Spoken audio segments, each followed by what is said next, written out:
When you're 65 and you've spent 30 years of your life poring over other people's documents, you start to see the world differently. The fine print, with pitfalls. I, Meryl Cassidy, know that behind every line of a contract, there can be a trap. Behind every signature, deception. Behind every promise, an intention to break it. Glendive is a small town wedged between the hills of Montana and the Yellowstone River. Everyone here knows each other, or thinks they do. I moved here with Tobias right after we got married, when I was 24 and he was 27. We built our house on Myrtle Street with money Tobias had inherited from his grandmother. It's small but cozy, with a porch facing east and a garden where I grow roses, my only passion besides reading. Back then, in our first year here, I took a job as a secretary at the law firm of Hudson and Associates. Old Paxton Hudson, already gray as a moon, had hired me after I'd sorted his chaotic archive into logical stacks in 15 minutes. "You have an eye for order," he said then. I worked with him for 25 years until he retired, turning things over to his son Caleb. My office at the firm was small, sandwiched between two attorneys' offices, but all the documents went through it. Wills and deeds of gift, sales contracts and rental agreements, prenuptial agreements and divorces, all related to property, real estate, land. Papers have a life of their own, and I have witnessed it. I've seen whole fortunes change hands, houses change owners, people try to cheat each other, and the law sometimes allowed it. Paxton used to say, "Meryl, if you'd gone to law school, you'd be running this place right now." Maybe he was right. But Tobias and I had a son early on, and I had to forget about higher education. Still, in 30 years of work, I've learned more legal intricacies than any other law graduate. The only difference was that I didn't have signing authority. Tobias worked on the railroad, fixing cars. His hands were always blistered with calluses and machine oil, which had gotten so deep that even after a shower his fingers were still darkly stained. He was short-tempered but reliable. When he died of a heart attack 6 years ago, our whole quiet world was shaken. I came home that day and found him in the garden among the roses. He was lying on the ground, looking almost peaceful, if it wasn't for the unnatural twisting of his arm. The doctors said instantaneous. But for me, time stood still. After the funeral, our son Oren stayed at his parents' house for the first time in a long time. He sat in the kitchen, twirling a mug of cold coffee in his hands, while I wiped down the already clean countertops. "Mom, we need to talk about the house," he said then. Oren looks like his father, stocky and strong-armed, but my eyes are light gray, almost transparent. He's a construction inspector going around new buildings and renovations, making sure everything is up to code. It's a good job, stable. "What's there to talk about?" "The house is in both my father's and my father's name," I said. "That's why it's necessary. Taxes, inheritance, all that legal stuff." I didn't pay much attention to his insistence at the time. I was too stunned by my grief. But Oren kept up.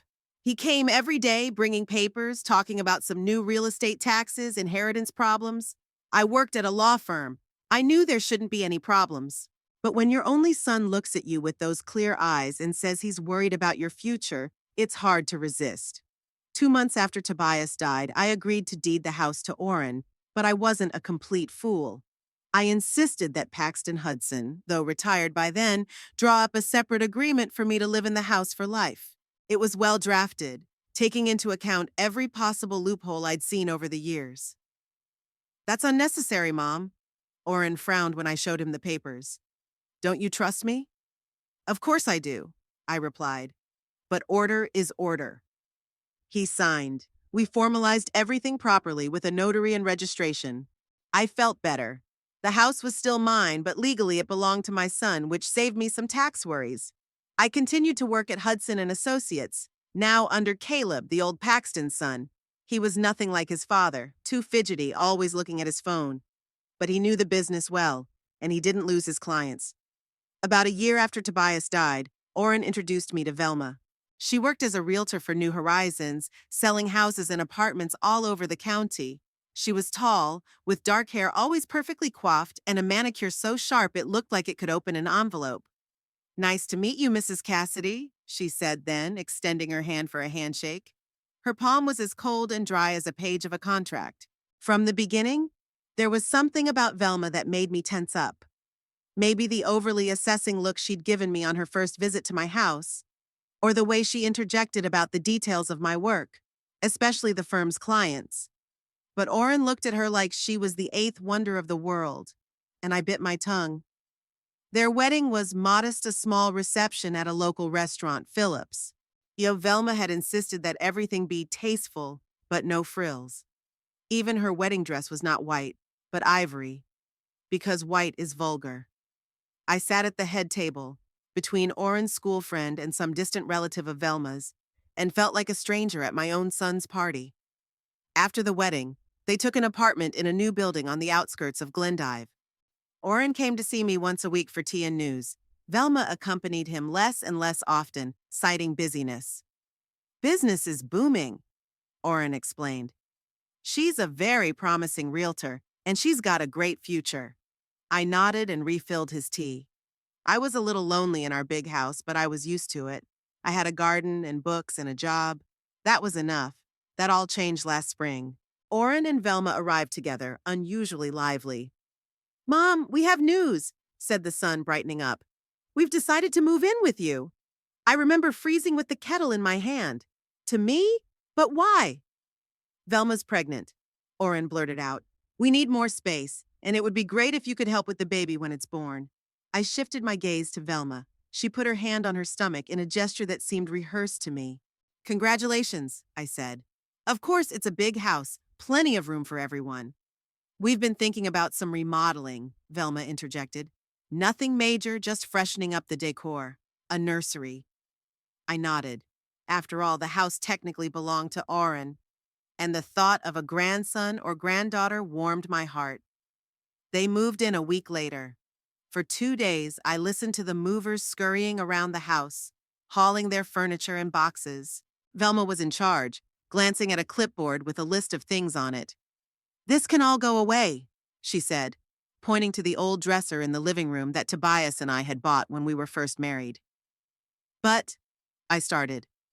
"Orrin, explain to your mother that we need a place for our furniture," she cut him off. My son shrugged guiltily. "Mom, it's really old.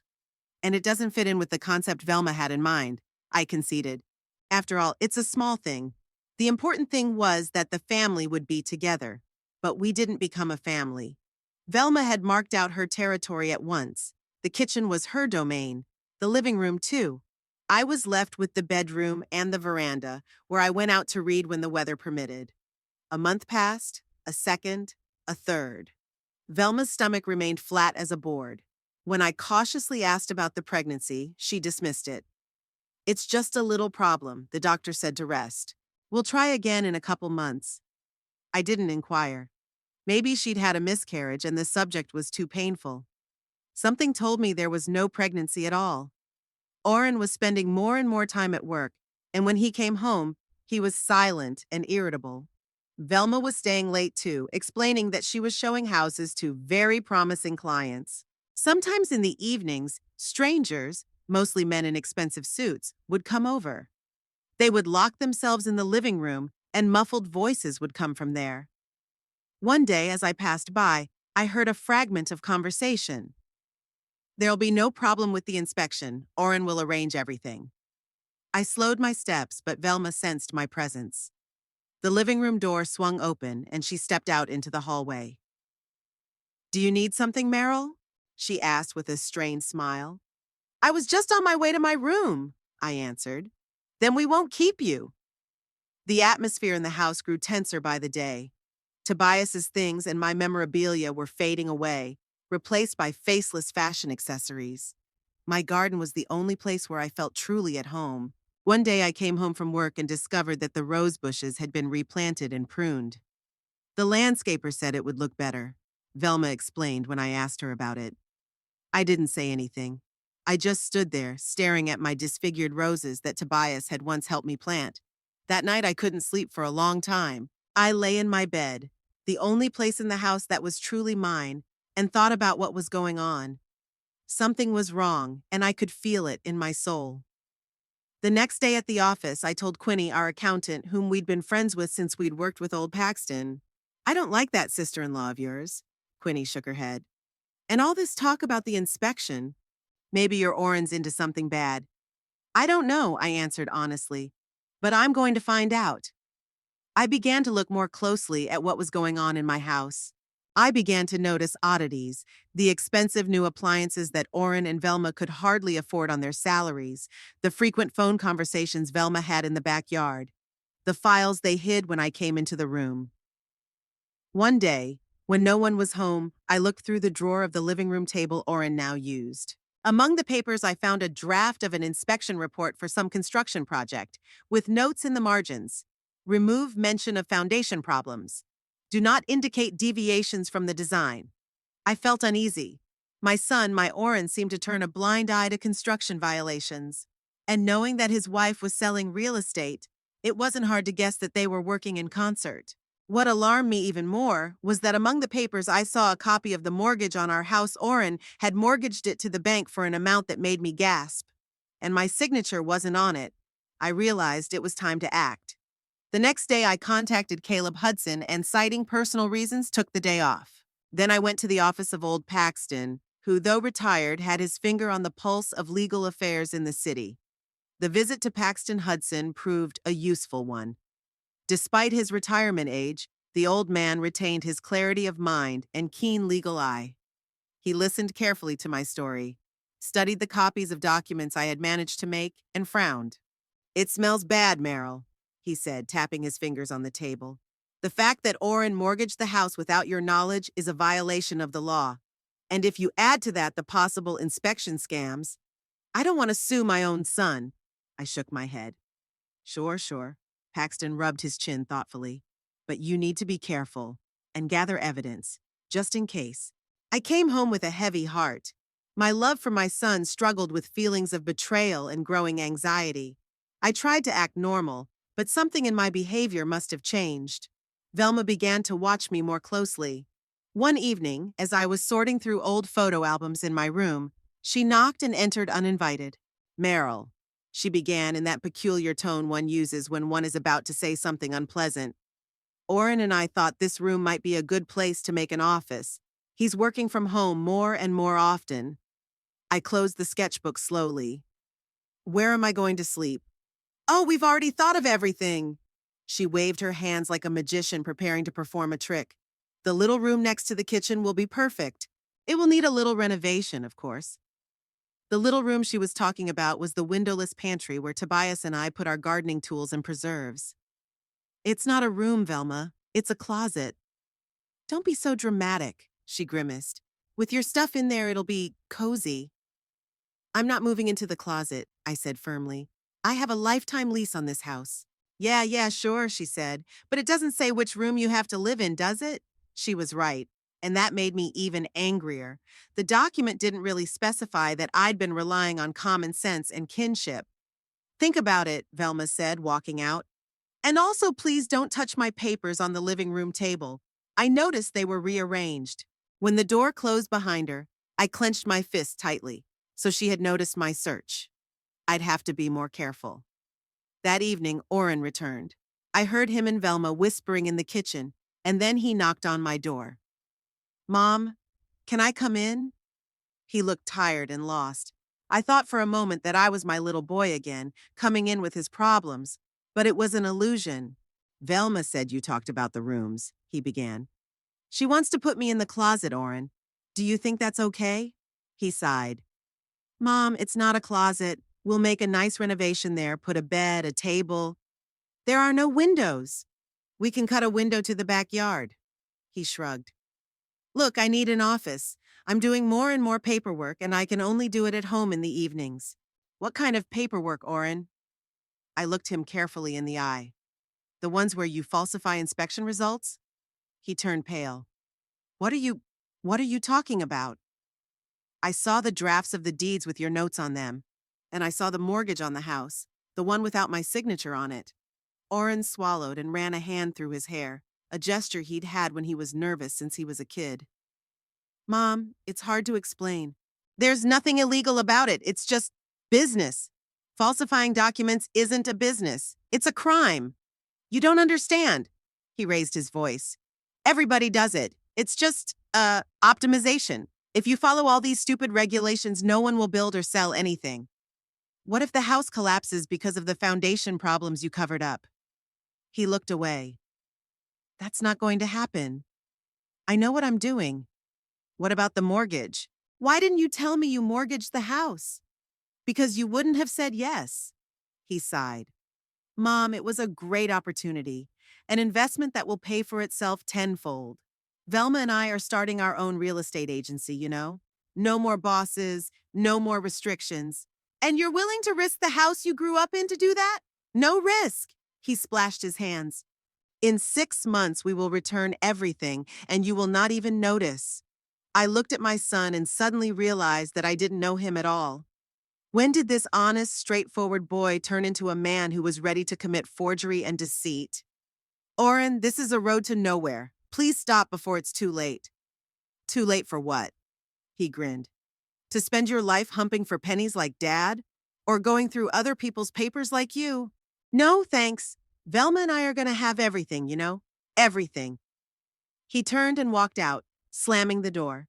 I stayed sitting on the bed, looking at the photo album where little Oren was smiling, sitting on Tobias's shoulders. The next day, Velma started the renovations.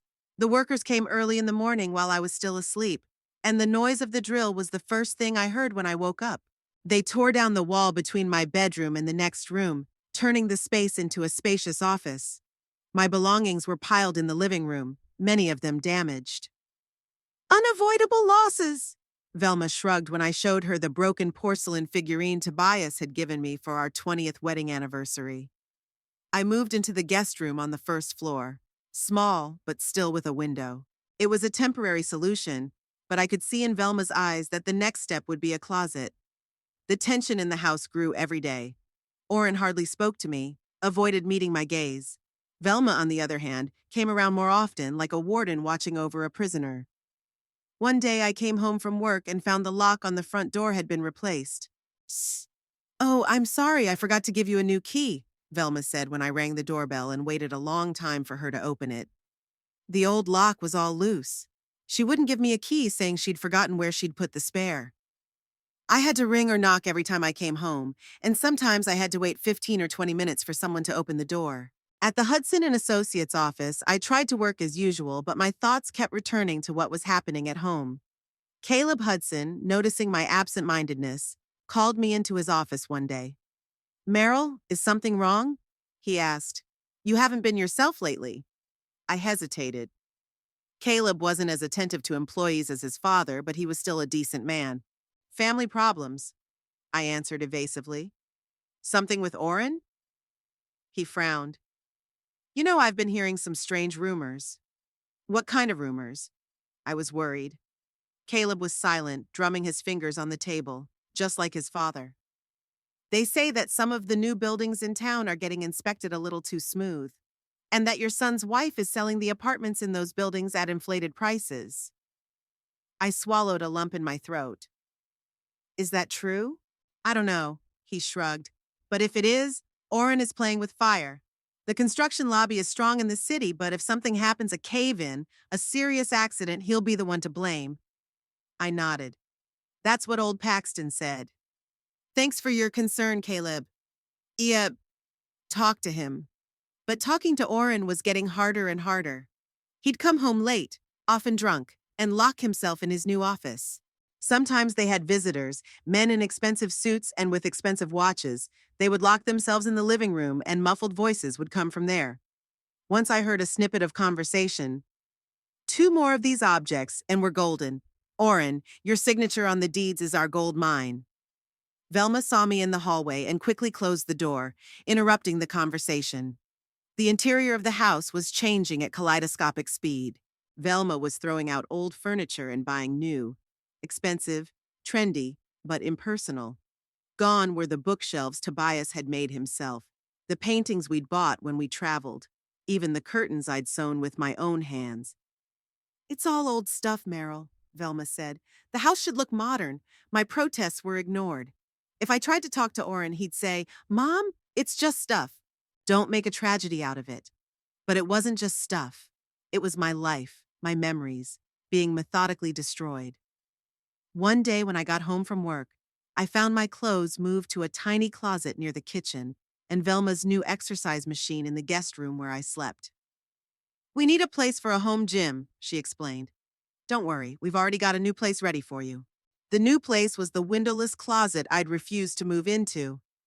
There was a narrow bed, a tiny table, and a lamp. This is ridiculous, I said, standing on the doorstep of the cubbyhole. I'm not going to live here. Yes, you will, Velma said, because there's nowhere else for you to live. All the other rooms are taken. I have an agreement. Contract, she mocked. I don't give a damn about your contract. The house belongs to Oren, which means it belongs to me. You're on a bird's license here, Meryl.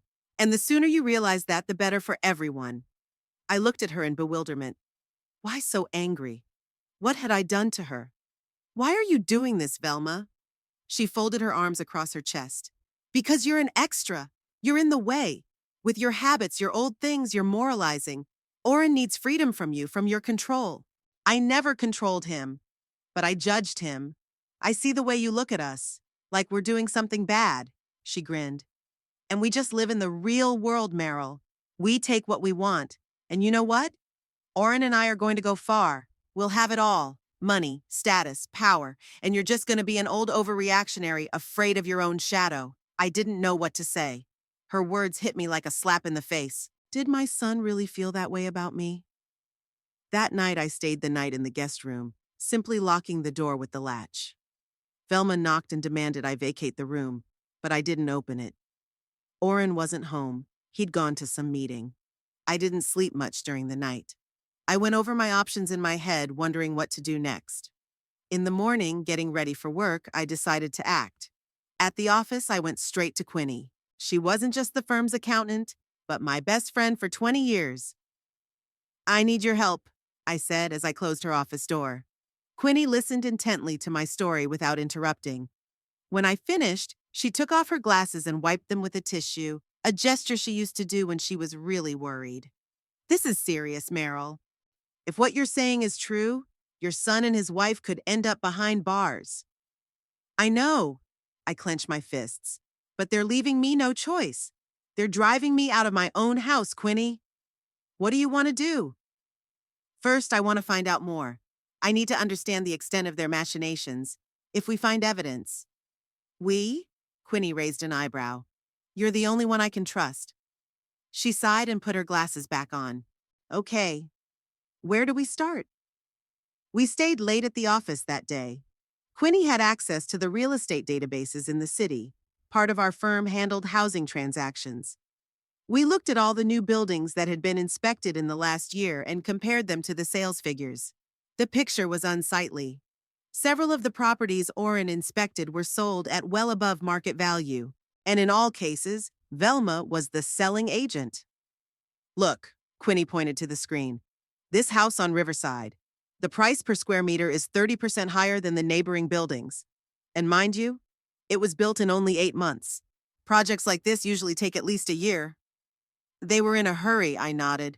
And Oren turned a blind eye to the irregularities. And here's another interesting thing, Quinny opened another file. The mortgage on your house. Oren got a $400,000 loan against it. That's a lot more than its actual value. How is that possible? I think the appraiser was an insider. Quinny pressed her lips together. And the bank, well, some are less squeamish than others. I leaned back in my chair, feeling devastated. The scale of the scam my son had gotten himself into was frightening. It wasn't just optimization, as he put it. This was a real fraud, organized, well planned. What happens if they can't pay back the loan? I asked. The bank will foreclose on the house, Quinny replied. But since the amount is obviously inflated, they might try to collect the difference from Oren personally. That could lead to bankruptcy. I closed my eyes. The house Tobias and I had built with our own hands, the house our son had grown up in, could just disappear. And with it, all my memories, all my life. I need more information, I said. If I knew all the details, maybe I could stop them before it was too late. Quinny shook her head. Be careful, Meryl. If your son and his wife have gotten involved with the people I'm thinking of, it could be dangerous. I know, I nodded. But I don't have a choice. This is my home and my son, whatever he becomes. When I returned home late that night, I found the door to the guest room where I'd been sleeping had been broken down and my belongings had been moved to the closet. Velma was sitting on the bed in my former room, flipping through a magazine. "Ah, there you are," she said without looking up. "I hope you like your new place. I even put a picture up there so it wouldn't be so depressing." I looked at her, feeling a wave of anger mixed with determination rise up inside me. "You're going to regret this, Velma," I said quietly. She finally looked up from the magazine and smiled, cold and condescending. "I don't think so, old girl. I don't think so." The windowless closet was stuffy and dark. The walls, hastily painted a pale blue color, seemed to press in from all sides. The only light was a dim desk lamp, the same one that had been in my office when I'd worked with Paxton. Now it illuminated my humiliation. I'd spent 3 nights in that cubicle, gasping for air and helpless. I left for work during the day and returned to this cell at night. Velma rarely opened the door right away. She made me wait in the rain or cold wind for 10 or 15 minutes and then said with feigned regret, "Oh, sorry, I didn't hear the doorbell. I was in the bathroom." Orrin pretended not to notice what was happening. He spent more and more time out of the house, and when he came back, he'd close himself in his study with papers or a bottle of whiskey. Sometimes I could hear him and Velma arguing, muffled voices through the thin walls of the house. "She won't stay here forever," Velma hissed. "She'll be gone in a little while." "She's my mother," Orrin objected uncertainly. "We can't just throw her out on the street?" "Yes, we can. The house is ours, period." In the office, I continued to gather information with Quinny. We discovered that the scheme was even more sophisticated than it first appeared. Orrin wasn't just turning a blind eye to violations, he was actively assisting the developers by falsifying inspection results. Velma, on the other hand, sold apartments in these buildings, hiding the real condition of the objects from the buyers. "This could be tragic," Quinny said, looking at the documents. "If any of these buildings started to deteriorate," I couldn't finish that thought. It's one thing to scam money, but it's another to jeopardize lives. That Tuesday, I stayed late at work, organizing the evidence I'd found. It was almost 10 o'clock in the evening when I arrived at the house in a cab. There were no buses running at that time. It was raining like a bucket, turning the streets of Glendive into muddy streams. I rang the doorbell. No one answered. I rang again, and there was no answer. After 5 minutes of fruitless attempts, I walked around the house and tried the back door, but that was locked too. Through the gaps in the curtains, I could see the light in the living room and hear voices. They were home and just ignored me. Soaked to the skin, I went back to the front door and knocked harder. Finally, the door swung open. Orrin stood on the threshold, face red, eyes glistening. Drunk. "Mom?" He blinked, as if he didn't recognize me at first. "Why are you so late?" "I was working," I answered, trying not to grit my teeth against the cold. "Can I come in?" He stepped aside hesitantly, letting me in. The hallway was warm, and that only made the chill worse. I took off my wet coat and hung it on the coat rack. "Who's there?" Velma's voice came from the living room. "It's Mom," Orrin said. "At this hour?" She sounded irritated. I went into the living room. Velma was sitting on the couch with her feet up on the coffee table, the new glass one I'd bought to replace the old wooden one Tobias had made. Next to her sat an unfamiliar middle-aged man in an expensive suit. "Good evening," I said. Velma glanced defiantly at her watch. It was almost 10:30. We were about to go to bed. "I'm sorry to interrupt." My voice sounded calmer than I felt. "I'm going to go to my room." "Meryl, I'd like you to meet me," Orrin said suddenly, pointing to a man. "This is Gerald Pratt, our business partner." The man stood up and held out his hand. I shook it, dry and cold. "Gerald's in the real estate appraisal business," Orrin continued, "and he and I have big plans." "Nice to meet you," I said, though all I really felt was anxiety, another member of their scheme. "Likewise, Mrs. Cassidy," Pratt smiled. "Your sons told me a lot about you. Said you were an excellent secretary, knew all the legal details." "Not all of it, but a lot of it," I tried to smile back. "Well, we really should get going." Velma got up from the couch. "It was nice talking to you, Gerald, but I have to get up early tomorrow." Orrin walked him to the door and I headed for my closet. Velma followed me. Listen, Meryl, she began in a tone that was trying to be friendly, but it was fake. Orrin and I were talking, and, well, we need this room. I stopped and turned to her. This room, the closet? Yeah. You see, we're having a baby, and we need a place to store baby stuff. I felt a chill go through me. Another one of those lies about the baby. Where do you expect me to live? Well, she waved her hands. That's your problem, isn't it? After all, we own the house. I have a life tenancy agreement. Yes, yes, your precious contract. She rolled her eyes. But there's no clause that says you have the right to occupy any particular room or any room at all. Are you suggesting I sleep in the garden? Why not? She grinned. Just kidding, of course. But seriously, Meryl, it's time for you to think about finding another place to live. Orrin will never tell you that outright, so I'm speaking up. You're in our way. I looked at her, this beautiful, well-groomed woman with perfect manicures and cold eyes, and I couldn't believe my son had chosen such a life partner. I'm not going anywhere, Velma. This is my home. No, she shook her head. It was your home. Now it's ours. She turned and walked away, leaving me standing in the hallway. I went into my closet, sat on my bed, and let myself cry for the first time in a long time. In the morning, I woke up with a headache and a feeling that something had changed. A bright light was shining through the crack under the door, too bright for early morning. I looked at the clock, 8:30. I'd overslept.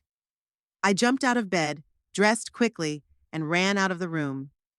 The house was quiet. No Orrin, no Velma.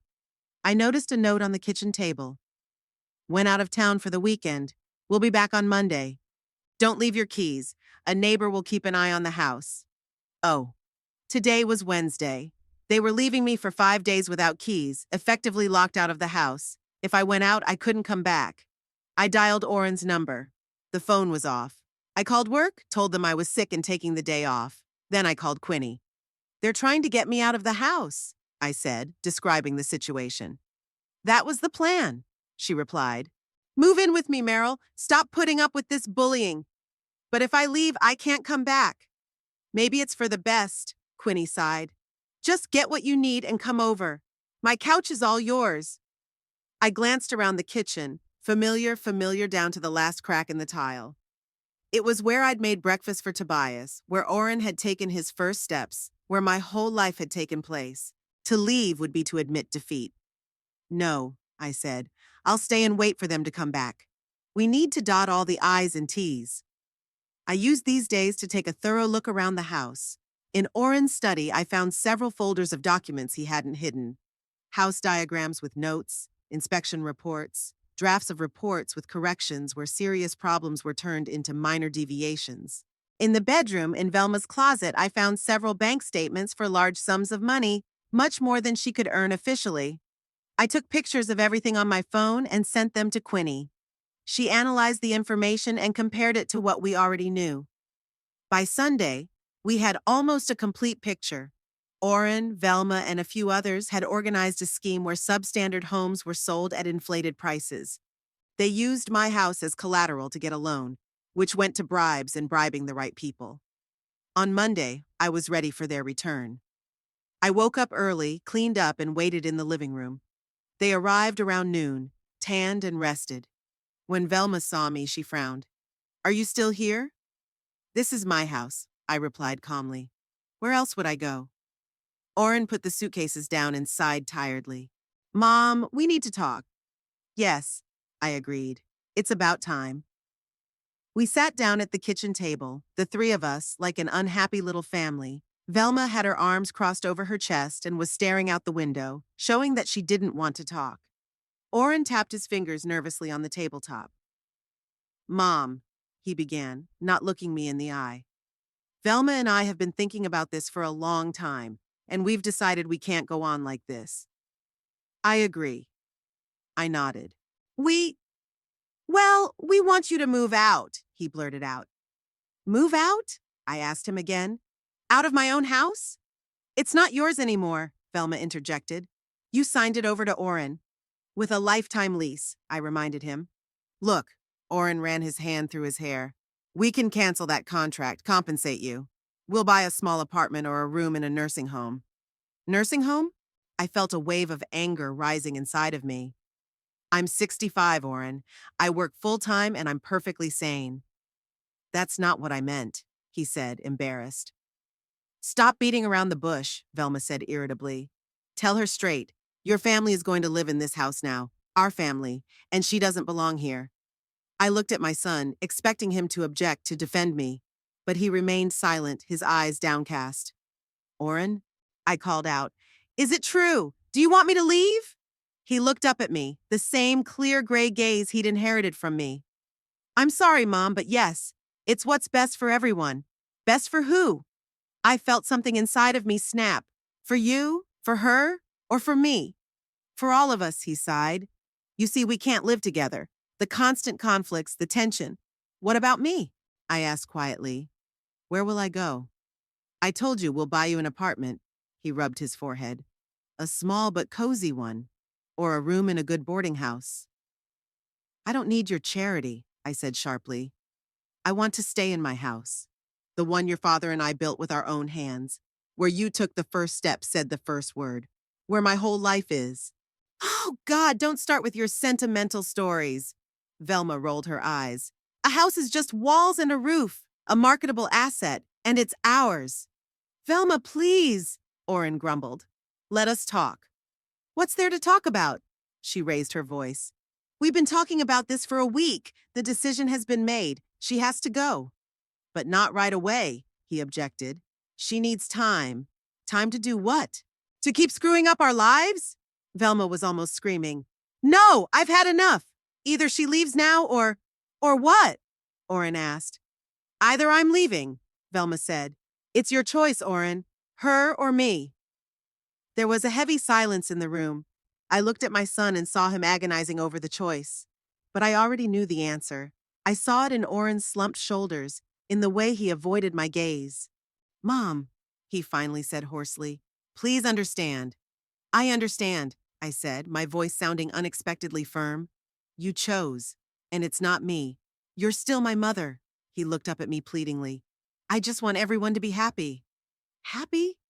I grinned bitterly. You cheat people, forge documents, use my house for your machinations, and you think you're going to be happy? What are you talking about? He frowned. I know all about it, Oren. About your fake deeds, about the loan against the house, about your whole scheme. He turned pale. Were you spying on us? I was protecting my home, I replied. And it's not too late to fix this. Pay back the loan, admit to the forgery. Shut up, Velma shrieked. You can't prove anything. I already did, I said calmly. I have copies of all the documents. I haven't taken them anywhere yet. But if you keep pushing me out of my house, you're bluffing. Velma narrowed her eyes. Is the old hag threatening us? Mom, you don't know what you're getting yourself into. Oren looked scared. These are serious people, serious money. If you go to the police, then what? I looked him straight in the eye. What will they do? Kill me? Or you? Think about it, Oren. You've become a pawn in someone else's game. And when things go wrong, you're the one who's going to get blamed. Enough of this circus. Velma's on her feet. Just get out of here. Now, get your stuff and get out. Velma, Oren started. No, she turned to him. It's your choice, Oren. Now her or me. He remained silent, staring at the floor. His silence was more eloquent than any words. I understand, I said, getting up from the table. Give me half an hour to pack. 15 minutes, Velma said, and I'll do the counting. I went back to my closet and pulled out the old suitcase I'd already prepared. I put in the essentials clothes, papers, a few photos. Everything else could wait. When I came out into the hallway, Velma was standing there, glancing defiantly at her watch. 14 minutes, she said. Tucked in. Oren came out of the kitchen, pale and gaunt. Mom, I'm sorry. I'll find you a place to live, I promise. Give me a couple days. Don't bother, I replied. I have a place to stay. I looked at my house, the walls that remembered so many happy moments, the familiar interior that Velma had already disfigured with her modern remodeling. 35 years of life, and here I was leaving with one suitcase. Just get out of here, Velma shouted, opening the front door. I turned to look at them one last time. Oren stood with his shoulders slumped, not daring to meet my gaze. Velma grinned, sensing her victory. Suddenly, I smiled. I don't know where that smile came from, a calm, almost mysterious smile. Maybe from the realization that they didn't yet realize what they'd done, or from the thought that they would soon. That smile made Velma frown, and Oren looked up at me in surprise. "Goodbye," I said, and walked out the door. I walked down the street, rolling my suitcase behind me, and felt strangely relieved. I felt strangely relieved, as if I'd shed the heavy weight I'd been carrying all these months. When I reached the corner, I pulled out my cell phone and dialed Quinny's number. "I left them," I said. "Can I come to your place?" "Sure," she said. "I've already made up a room for you. Not a closet, but a real room with a window." "Thank you," I smiled, though she couldn't see it. "I'll be right there." Quinny lived in a small but cozy apartment on the second floor of an old house in the center of Glendive. When I arrived, she welcomed me with open arms.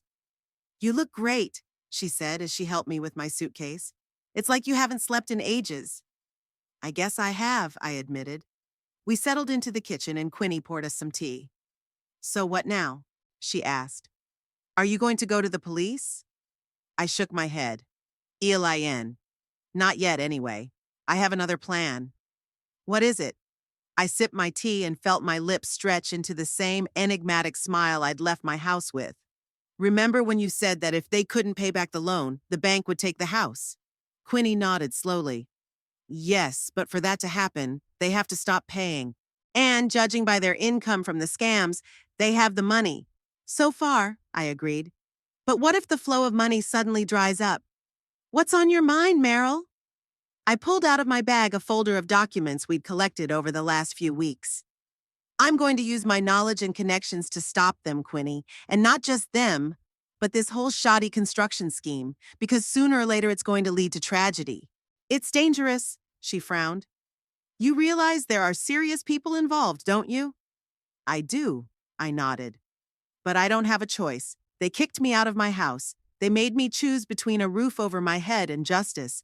They thought I'd accept it, be scared, go quietly. And now what?" I smiled even wider. "Now they'll realize they made a big mistake." Never underestimate a woman who's worked with legal documents for 30 years and knows all the loopholes in the law. Quinny's apartment became my hideout and headquarters at the same time. The small guest room with a window overlooking the quiet courtyard seemed like a palace after the closet I'd spent the last few weeks in. The first night I slept like a slave. The first time I'd felt safe in a long time. In the morning, over breakfast, Quinny and I drew up a plan of action. "We need hard evidence," she said, pouring coffee into cups, "so that no lawyer could challenge it. We already have copies of the fake audit reports." I pulled out a folder of documents. "And proof that Oren mortgaged the house without my knowledge, forging my signature." "That's not enough," Quinny shook her head. "I need to see the whole scheme. Who was behind it? Who was making the major profits? How the money was being laundered?" She was right. Oren and Velma were just cogs in a complex fraud. To stop them and get my house back, we had to destroy the whole system. "Where do we start?" I asked. "Caleb Hudson," Quinny said firmly. "He has to help us. After all, you worked at their firm for 30 years. I nodded. Caleb wasn't as principled as his father, but he'd always treated me with respect. We arrived at the Hudson and Associates office together. I called ahead and asked for a meeting, saying it was personal and urgent. Caleb received us in his office, a spacious office overlooking Glendive's main street. "Meryl, Quinny," he pointed to the chairs across from his desk. "To what do I owe the pleasure?" I took a deep breath and began to tell him about how Oren had convinced me to remortgage the house, about the strange visitors and conversations, about the fake papers and the loan. Caleb listened without interrupting, only occasionally frowning and making notes in his notebook. "So, you're homeless now?" he asked when I was done. "Temporarily staying at Quinny's," I answered. "What do you want from me?" "Access to the real estate databases," Quinny interjected. "We need to track down all the properties that went through Oren's inspection and were sold by Velma." Caleb leaned back in his chair, tapping his pen on the desk, just like his father. "This is serious, Meryl. If what you're saying is true, we're talking about a major fraud with federal ramifications." "I know. I nodded. But I don't have a choice. They kicked me out of my house, Caleb.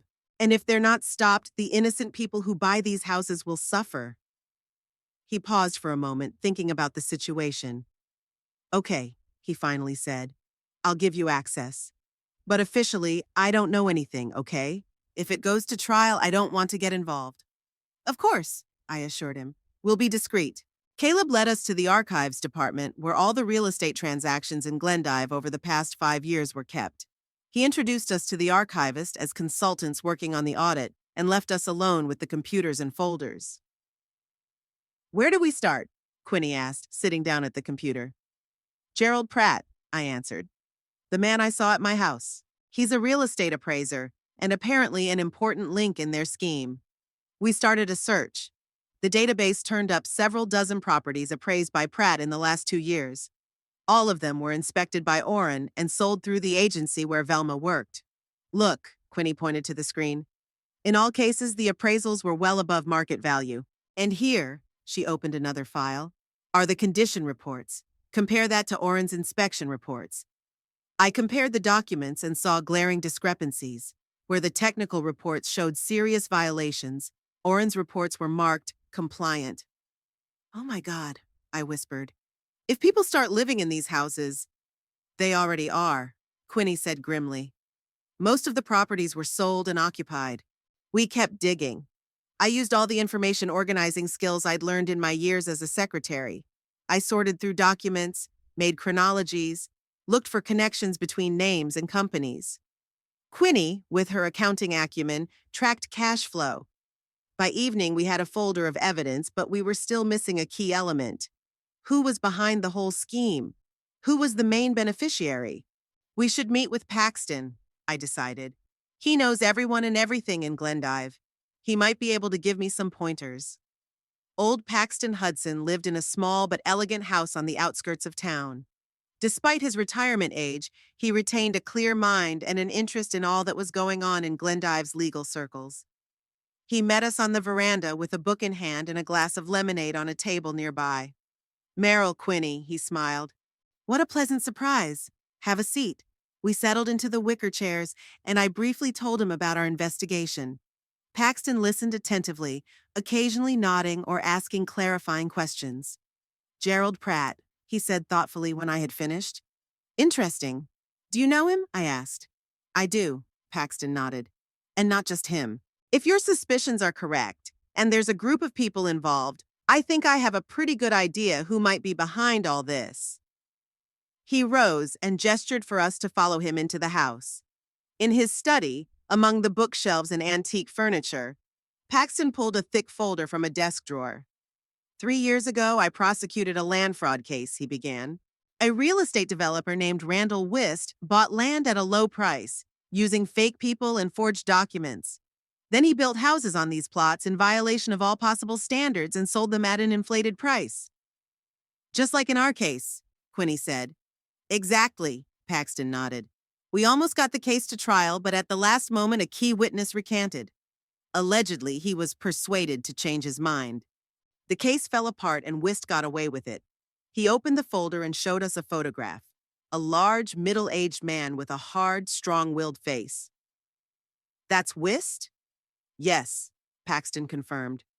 Now look at the list of his closest associates. I ran my eyes down the list and gasped when I saw a familiar name. Gerald Pratt! Bingo! Paxton tapped his finger on the paper. Pratt was Vista's right-hand man, in charge of real estate appraisals. After that scandal, he disappeared off the radar for a while, then started his own appraisal company, and apparently he's continuing the old business, but with new partners. With my son and his wife, I said bitterly. I'm afraid so, Paxton sighed. Wist is a dangerous man, Merrill. He has connections in the police force, in the municipality. He'll stop at nothing to protect his business.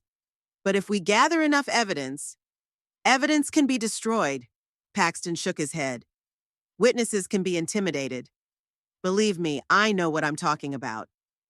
What are we going to do? Quinny asked, confused. Just give up?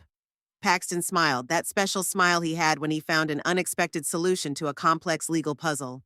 Not give up, but act smarter. If we can't get to Vista through the local agencies, we need to go higher. Federal level. IRS? Quinny suggested. That too, Paxton nodded. Plus the FBI. If it's a fraud of this magnitude, involving falsification of federal documents and money laundering, it's their jurisdiction. But how do we get to them? I asked. We don't have connections at that level. You don't, Paxton squinted slyly. I do. One of my former students now works at the FBI regional office. I think he might be interested in this case. We sat at Paxton's until late at night, organizing the evidence we'd collected and preparing it for transfer to the federal authorities. He helped us structure the information, pointing out legal points worth emphasizing and weaknesses that needed to be strengthened. The key point is forging your signature on loan documents, Paxton said. That's already a federal offense. And when you add in life-threatening building code violations and extensive money laundering, they're not going to get away with it, Quinny finished for him. When we got back to Quinny's house, we spent a few more hours perfecting the documents. I used all my paperwork skills, chronologizing the events, highlighting key points, preparing summaries for the people who would be looking into the case. You're a genius at this, Quinny said, watching me organize the information. I've never seen anyone work so efficiently with documents. 30 years of practice, I smiled. Something had to stick. In the morning, Paxton called to say that his former student, FBI agent Elliot Breen, was willing to meet with us informally. He can't launch an official investigation without the approval of his superiors, Paxton explained. But if we provide him with enough convincing evidence, he can initiate the process. The meeting was set for a small cafe on the outskirts of Glendive. Agent Breen turned out to be a young man with an attentive gaze and reserved manners. He listened to our story without interrupting, occasionally making notes in a small notebook. These are serious allegations, Mrs. Cassidy, he said when I finished. Especially since it's your own son we're talking about. I know, I nodded. But I don't have a choice. If they're not stopped, innocent people are going to get hurt. Bryn looked at the evidence folder we'd handed him. His eyebrows rose higher and higher as he studied the documents. There's a lot to see here, he admitted. I'm particularly interested in the connection to Randall Wist. We've been watching him for a long time, but we haven't been able to gather enough evidence. So you'll take the case? Quinny asked hopefully. I can't promise, Bryn replied cautiously. But I will present this material to my superiors. If they find the evidence convincing, an investigation will be launched. It was the best we could hope for. Bryn took our folder and left, promising to contact us as soon as there was new information. So what now? I asked Paxton when it was just the three of us. Now we wait, he replied. The federal machine isn't fast, but it's thorough. If they take the case, they'll see it through. The wait wasn't long. The very next day, Bryn called Paxton and told him that his superiors were interested in the case. They were particularly impressed with the evidence of federal document fraud and a possible connection to Wist, whom they had long been trying to prosecute. They're launching an investigation, Paxton told us. A quiet one for now. They'll be gathering additional evidence, interviewing witnesses. How long will it last? I asked. It's hard to say, Paxton shrugged. Weeks, maybe months. But things were moving much faster than we'd expected. That evening, Bryn called Paxton again, and he got back to us right away. They've found something serious, he reported excitedly. One of the houses Pratt had appraised and Orrin had inspected had begun to deteriorate. Cracked foundation, subsidence. Residents have been evacuated and an emergency investigation is underway. Oh my God, I whispered. I hope no one was hurt. Thankfully, but it was the catalyst. The FBI got a search warrant for Pratt's office and several other places connected to Wist. That night, Quinny and I couldn't find a place to sit with excitement. We watched the local news, where the first reports of possible construction violations and problems with some of Glendive's new buildings had already surfaced. The next morning, exactly 24 hours after I left home, Paxton called again. Turn on the TV, he said. Channel 5. We turned it on and saw a live feed from the scene. A reporter was standing in front of the local prosecutor's office talking about a large-scale law enforcement operation and exposing a real estate fraud scheme. According to preliminary reports, a group of individuals, including a high-ranking building inspector, a real estate appraiser, and several realtors, were involved in a scheme in which substandard properties were sold at inflated prices. Federal agents are conducting searches at several locations throughout the city. The camera showed men in jackets labeled FBI, carrying boxes of documents out of the office building where Pratt worked. "They're acting fast," Quinny observed. "The collapsing house changed everything," I replied. "Now it's not just fraud, but a threat to public safety." An hour later, my phone rang. Oren's name popped up on the screen. I hesitated, not knowing if I should answer it, but curiosity got the best of me. "Yes, Mom?" Oren's voice sounded scared. Did you see the news?" "I did," I answered calmly. "Is that you?" His voice was a mixture of disbelief and fear. "Did you go to the FBI?" "I didn't, but someone had to stop you, Oren, before the real tragedy happened." There was a heavy pause on the other end of the wire. "They were here, Mom," he finally said in a shaky voice. "FBI agents, with a warrant, took all the files, the computers. They took Velma away for questioning, said they'd be back for me." "What do you want me to do?" I asked you. "Sympathy? Help? I don't know," he said so quietly I could barely hear him. I didn't think it would turn out like this. Pratt said it was common practice, that everyone did it. And you believed him? You thought it was okay to cheat people, put their lives in danger for money? I thought I was doing it for us." Tears came into his voice. "For you too, for us to have a better life." "Don't lie now, Oren," I said tiredly. "You were doing it for you, and for Velma, and you kicked me out of my own home." "Mom, I have to go," I interrupted him. "Good luck with the interrogation." I hung up the phone and took a deep breath. Strangely, I felt neither gloating nor satisfied, only fatigue and the dull ache of betrayal. In the afternoon, Bryn called. "Mrs. Cassidy," he said in a formal tone, "I need you to come to our office to testify." "Of course," I agreed. "When?" "The sooner the better. This case is heating up. We already have Pratt and several others in custody. We have reason to believe they're connected to Whist." "And my son?" I asked, feeling my heart sink. "He's on the case too," Bryn said after a pause. "I'm sorry, but the evidence of his involvement in the scheme is overwhelming." "I understand." I nodded, though he couldn't see it. "I'll be there in an hour." At the FBI regional office, I was met by Breen and led into a small interrogation room. There, I detailed everything I knew about the scheme, about Oren and Velma's role, about how they'd kicked me out of the house. I showed the documents I'd copied and explained how I discovered the forgery of my signature. "That's very valuable testimony, Mrs. Cassidy," Bryn said when I was done. "It will help us build a complete picture of the crime." "What's going to happen to my house?" I asked. "It was mortgaged without my knowledge." "All of the suspect's assets are temporarily frozen, including real estate," Bryn explained. "But if your signature was forged, there is every reason to invalidate the transaction. You should consult a good lawyer." "I have one in mind," I smiled, thinking of Paxton. As I walked out of the FBI building, I took a deep breath of fresh air. For the first time in months, I felt in control of my life. Yes, there were trials ahead, depositions, possibly painful meetings with my son. But I was no longer a helpless victim. I was fighting for justice, and I seemed to be winning. That evening, Quinny, Paxton, and I sat on the veranda of her house, sipping wine and watching the sun set over the rooftops of Glendive. "To justice," Paxton raised his glass. "And to stubborn secretaries who don't give up," Quinny added.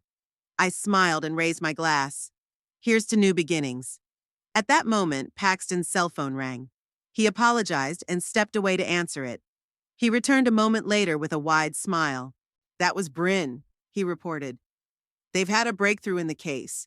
One of the detainees had agreed to cooperate in exchange for a reduced sentence, testified against Whist and everyone else." "Who?" I asked, feeling my heart sink. Paxton looked at me sympathetically. "Your son, Merrill. Oren agreed to testify against everyone." I closed my eyes. I don't know what I felt in that moment. Relief that Oren had come to his senses, or bitterness that he had betrayed his accomplices as easily as he had once betrayed me. What will happen to him? I asked quietly. Probably probation, Paxton answered. Maybe community service. He wasn't the organizer of the scheme, just the executor, and his testimony is valuable to the investigation. And Velma? She's looking at real time, Paxton shook his head. She was much more deeply involved, and from what Bryn said, she's not cooperating. I couldn't sleep for a long time that night. I thought about how quickly things built on lies and deceit were crumbling. Yesterday, Oren and Velma felt like masters of life, kicking me out of my house, making plans for the future. And today their world had fallen apart like a house of cards. I woke up this morning to a call from Breen. Mrs. Cassidy. His voice sounded formal, but with a hint of satisfaction. I'd like to inform you that the court has ordered a freeze on all of the suspect's assets, including real estate. Your house has been seized as well. Does that mean I can't go back to it? I asked. Not yet, Bryn replied. But given the circumstances of the case and your active cooperation with the investigation, we have filed a motion to recognize your right of residence. I think it will be granted in the next few days. Thank you. I thanked him sincerely. You're welcome. I could almost hear him smiling. Justice must be served. After that call, I felt a strange calmness. The wheel of the law began to turn, slowly but inexorably. The guilty would be punished, and I might get my house back. Life went on, and I was ready for a new chapter of it. 3 weeks. That was exactly how long it had taken for Oren and Velma's world to finally crumble. During those 21 days, I'd watched the events unfold, as if from the sidelines, with the remarkable calm of a man who'd finally been proven right, but who wasn't happy about it. For the first week, I continued to live at Quinny's, talking daily with Agent Breen and the lawyers. The paperwork seemed endless, but I was better at it than anyone else, because of my years of paperwork. Paxton helped me understand the legal intricacies, explaining every step of the legal process. Your case is almost perfect, he'd say as he went through another batch of papers. Forged signatures, illegal use of collateral, forced eviction under duress. The court will be on your side. The local papers ran headlines about the biggest real estate fraud in Glendive's history. Journalists dug up the Randall Wist connection, found other cases of defrauded buyers, and interviewed people whose homes had begun to crumble because of construction violations. The story grew in detail, becoming the city's scandal of the year. On the 10th day after the investigation began, the court granted a motion to recognize my right to live in the house. I could return, although the house itself was still under seizure as part of the assets frozen during the investigation. Will you go there? Quinny asked when I got the court order. I don't know, I answered honestly. There are so many memories there, not just the good ones. I understand, she squeezed my hand. But it's your home, Meryl. You fought for it. That same day, I learned that Oren had officially lost his building inspector's license. The Professional Ethics Commission had reviewed his case on an expedited basis and ruled him disqualified, without reinstatement. For a man who had built a career on the job, it was a crushing blow. Velma lost her realtor's license 2 days later. The State Association of Realtors voted unanimously to expel her, accusing her of blatant violation of professional ethics and undermining confidence in the profession. She was also banned from working in real estate in the future. I have followed this news with a dual feeling. On the one hand, justice had been served. On the other, this was my son, my flesh and blood. Part of me couldn't help but empathize with him, no matter how much he betrayed me. You're not to blame for his choices, Paxton said when I shared my doubts with him. You raised him, gave him values, set an example of honest living. The fact that he took a different path was his decision, not yours. On the 14th day, I decided to return to the house. I packed up the few belongings I had, thanked Quinny for sheltering me, and hailed a cab. The house looked abandoned. There were yellowed leaves on the lawn that no one had cleaned up, and a mountain of flyers in the mailbox. I opened the door with the key I'd been given at the courthouse and stepped inside. It was a strange feeling, coming back to a place that had once been your sanctuary and then had become a cage. I walked slowly through the rooms, noting the signs of my hasty departure, the abandoned things, the forgotten little things. Oren's office was chaotic. Apparently no one had bothered to clean up after the FBI search. In the kitchen, There were unwashed dishes and leftovers in the sink. I'd spent the day cleaning, methodically restoring some semblance of coziness to the house. I scrubbed the floors, dusted, threw out the spoiled food from the refrigerator. The work helped me not to think about what had happened to my family. In the evening, I sat in the chair on the veranda, the same one Tobias had once loved to sit in, watching the sunset. Strangely, I felt his presence near me, as if he approved of my actions. "I miss you," I whispered into the void. "You'd know what to do now." On the 18th day, the news I'd been both expecting and dreading came. Orrin and Velma were formally charged with several counts: fraud, forgery, conspiracy to defraud. They faced up to 10 years in prison. Breen called me personally to let me know about it. "The case is almost over, Mrs. Cassidy," he said. "Thanks to your help and your son's testimony, we have all the evidence we need." "Thank you for keeping me informed," I replied. "What happens next?" "The trial is scheduled for next month, but it's likely the attorneys will be haggling over a plea deal, especially for your son, given his cooperation." "And Velma?" "She's still refusing to plead guilty," Bryn sighed. "Her lawyer insists that she was just a tool in her husband's hands and didn't know anything about the fraud." I chuckled involuntarily. Even now, cornered, Velma kept dodging and lying. "No one believes it, of course," Bryn added. "The evidence is too convincing." That evening, there was a knock on the door. I went over, looked through the peephole, and froze. Orrin stood there, gaunt, unshaven, and in wrinkled clothes. I opened the door and looked at my son in silence. He avoided my gaze. "May I come in?" he finally asked. I stepped back, letting him into the house. Orrin walked into the kitchen and sank heavily into a chair as if his legs wouldn't hold him up. "You look tired," I said, putting the kettle on. "I haven't slept properly since—" He didn't finish the sentence. "Mom, I need to talk to you. I'm listening." "You know I've been charged, don't you?" He rubbed his face with his hands. "My lawyer says my only chance of avoiding jail is to plea bargain. A full confession and testify against everyone else. Minus I?" I agreed. He sighed. "But Velma, she's furious. Says I'm a traitor, that I'd rather sit down than snitch. What do you think?" "I think I've done something wrong," Orrin said quietly. "And I want to do something about it." I put a cup of tea in front of him and sat down across from him. "Why did you come, Orrin?" "Yeah," he hesitated. "I need your help, Mom. My lawyer says that if you testify in my favor, say I was influenced by Velma and Pratt, that they manipulated me—" "You're asking me to lie under oath?" "No, it's the truth." He looked up at me pleadingly. "I would never have done anything like this if it weren't for Velma.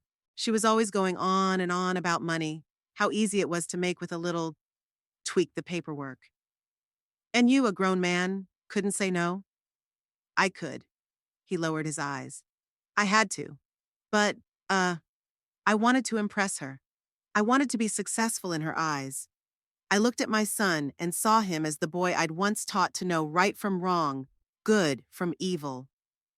Where and when did I go wrong in his upbringing?" "Orrin, I will not lie for you," I said firmly. "I will only tell you what I know for sure. How you convinced me to rewrite the house, how you and Velma gradually pushed me out, how you finally threw me out on the street." "Mom, please." "I'm not done yet," I interrupted him.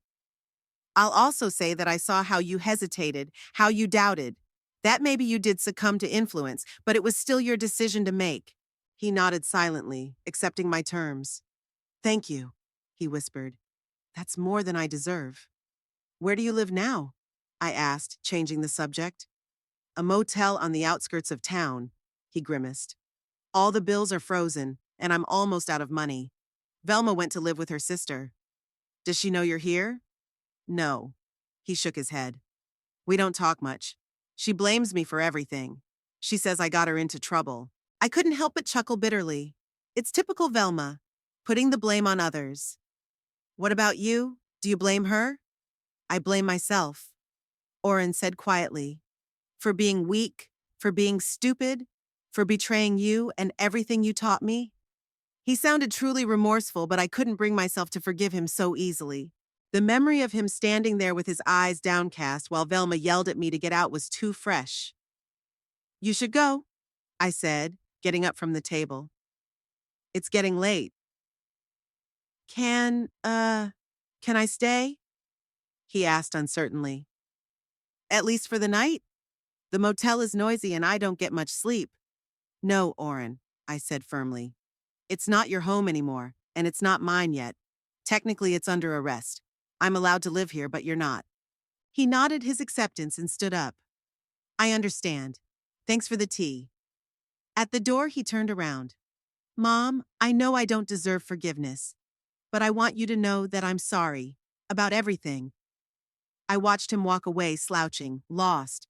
Not at all like the cocky man who'd kicked me out of the house. Part of me wanted to call out to him, to tell him everything would be okay. But I held back. Some lessons must be learned in full. On the 20th day after the investigation began, Velma showed up on my doorstep. Unlike Oren, she looked almost as she had before, well-groomed with flawless makeup, but there was something new in her eyes. Anger, despair, fear. You, she said instead of greeting. You're the one who ratted us out. I crossed my arms over my chest, not inviting her in. Hello, Velma. Don't pretend, she squinted at me. You set this whole thing up, didn't you? Gathering information, spying on us, and then you ran to the feds. Why did you come here? I asked you calmly. I wanted to see your smug face, she grinned. Smug? Ruining your son's life? Oren ruined his own life, I answered. With your help, of course. He's a weakling, Velma said dismissively. He broke down and started testifying. A traitor. He's trying to right his wrongs. Mistakes, she laughed. We were one step away from real wealth. A couple more deals and we'd be out of here. We'd have bought a house on the coast, started our own business. With the money we made by fraud, I said, on the suffering of people whose houses are falling down. It's their own fault, Velma said. You should have checked what you were buying. It's not our problem that they blindly signed the papers. I looked at her and wondered how my son could fall in love with a woman like that. Beautiful on the outside, but ugly on the inside. I came to tell you that you're going to regret this, Velma continued. You think you've won? That you'll get your precious home back? No, old woman. I'll make sure that doesn't happen. Threaten me? I raised an eyebrow. Not a good idea given your position. It's not a threat, it's a promise. She took a step toward me. I'll hire the best lawyers. I'll say I didn't know anything about the fraud, that it was all Oren, that you slandered me out of revenge. Try it. I pulled my phone out of my pocket and showed her the screen. See, I'm recording our conversation, every word you said. And it's going to Agent Breen as soon as you leave. Velma turned pale, but quickly pulled herself together. You think you scared me? I don't give a damn about your tapes. Word against word. Not just word. I went back into the house and returned a minute later with a folder. Here, take a look. I opened the folder and showed her copies of the documents, the same ones Quinny and I had been collecting for weeks. Reports with Oren's notes on them, contracts with inflated appraisals, and, most importantly, a loan agreement with my forged signature on it. Do you recognize the handwriting?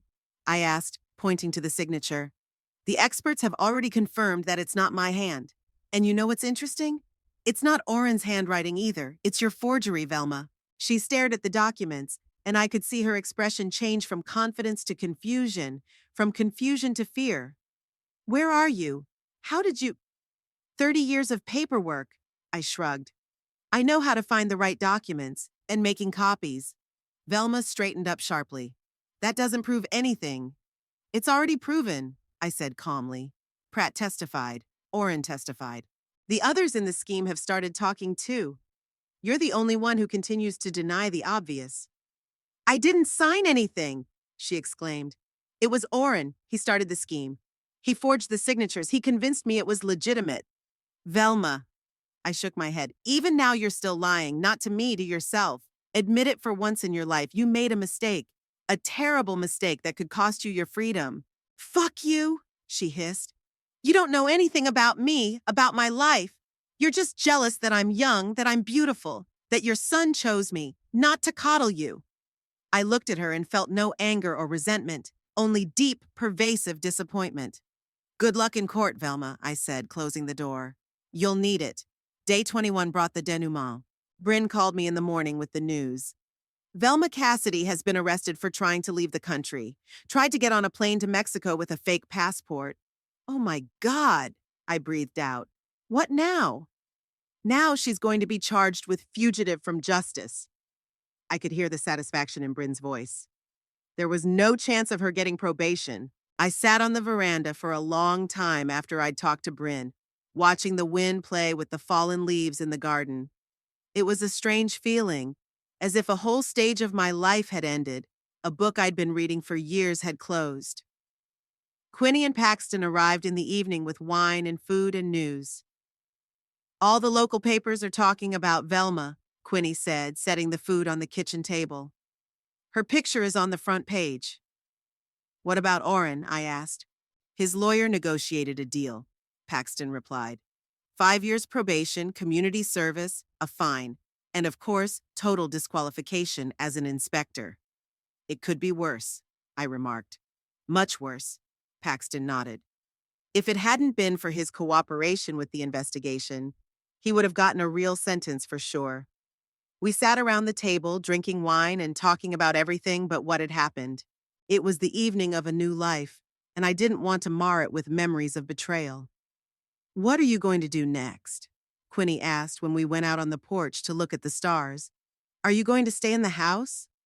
I don't know, I answered honestly. I'd have to wait for the court's final ruling on the title first. It will be in your favor, Paxton said confidently. I spoke to Judge Haley off the record. She thinks the deed to the house was made under duress and in violation of procedure, plus the forged signature on the loan agreement, all of which makes the deal null and void. That would be nice, I sighed. Sometimes I think, though, maybe it would be easier to start over. Sell the house, buy something new without the hard memories.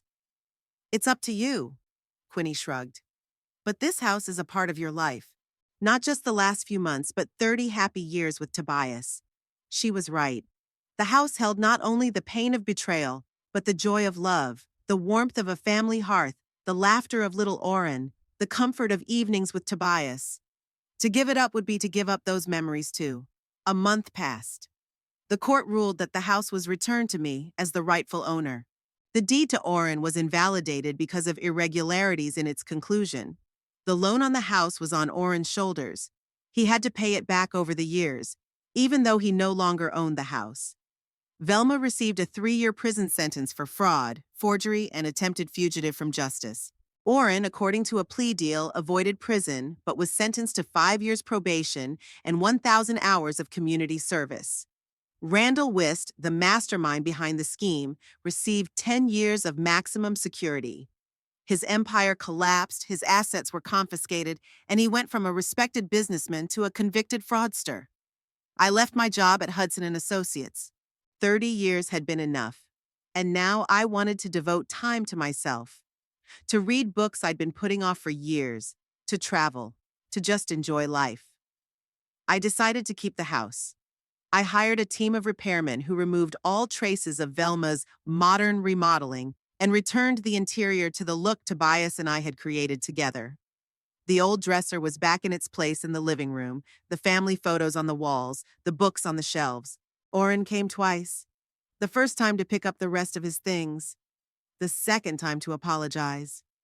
He stood on the doorstep, pale and gaunt, but with the clear eyes of a man who had finally seen the real him.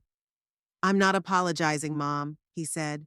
I know I don't deserve it. I just wanted to say I realize what I've done. And I'm going to spend the rest of my life trying to fix it. I didn't invite him in. It wasn't time yet. The wounds were too fresh, the trust too fragile. But I didn't slam the door in his face. Good luck, Orrin, I said. I hope you've really learned your lesson. I did, he said quietly. Thank you for keeping me from ruining more lives. He left and I stayed, in my house with my memories, with my new life. In the evenings, I often sit on the veranda with a cup of tea, watching the sun go down over the horizon. Sometimes Quinny and Paxton come to see me, my true friends who have supported me in my time of need. We talk about the future, about plans, about books, about traveling. Never about the past. My roses are blooming in the garden again. I have returned them to their former shape, pruned them the way Tobias taught me years ago. They are strong, They have survived frost, inept pruning, and neglect. And so have I. Sometimes, in the quiet of the evening, I think about how strangely life works. It took me losing everything, my home, my family, my confidence in the future, to truly find myself. To realize that I'm stronger than I thought, that I can stand up for myself and for the truth, that it's never too late to start over. I don't know what happens next, whether Oren will be able to redeem himself. Will he ever come back into my life as a son, not as a reminder of betrayal? Whether I can find the strength to truly forgive him. But I know one thing. I am no longer a victim, not a helpless old woman to be kicked out of my own home, tricked, used. I am Meryl Cassidy, a woman who knows the value of papers, words, and promises, who knows how to fight and win, and it's been worth the ordeal.